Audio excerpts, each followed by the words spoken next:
What's up guys, Coach Leo here, your certified strength and conditioning specialist. And today I'm gonna continue talking to you about speed. If you haven't watched our other videos on how to improve your speed, go ahead and click the button up above and it'll take you to those other videos when you wanna check those out. All right, so today I'm gonna talk to you about the shuttle run.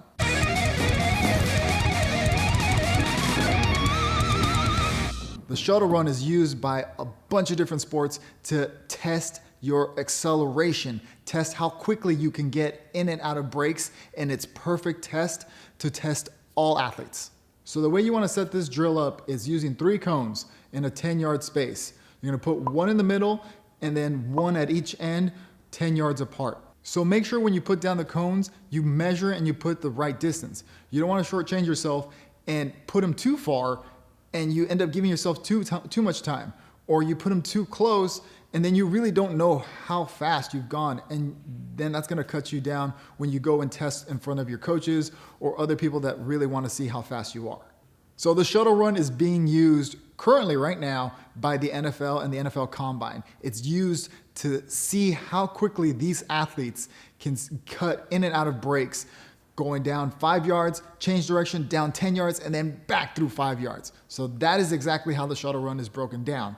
You're gonna start right in the middle, sprint down as fast as you can, 5 yards, then change directions, go down 10 yards, and then come back right through the middle, 5 yards.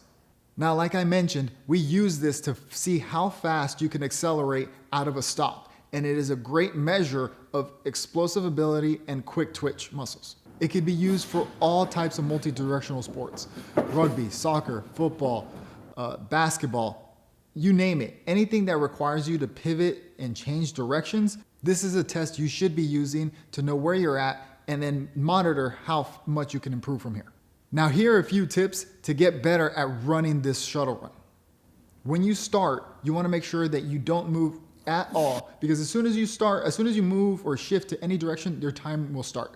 So you want to stay as still as possible, and it's a good way to really settle yourself in before you take off. So right before you go, stay as still as possible, dig your foot into the ground, and decide what direction you're going to go before you start. And when you're set on that, push as much as you can, driving into that direction.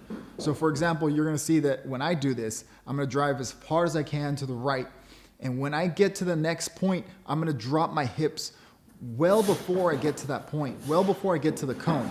The reason I'm dropping my hips is because I'm trying to get as much force into my foot so I can push into the ground and change directions. Once I get to the other end, I'm going full force, accelerating as fast as I can. And when I get to the other side, same thing, I'm dropping my hips, I'm putting all my force into my foot, changing directions again, and then finishing on through. You want to finish through all the way through because it matters. The same way you do with any kind of activity or any sport, you want to finish it to the end. And the same thing with this drill. Okay guys, so if you have any other questions about the shuttle run, make sure you type them in the comment section down below, and make sure you like and subscribe if you haven't, and hit that notification bell so you know when we post more videos.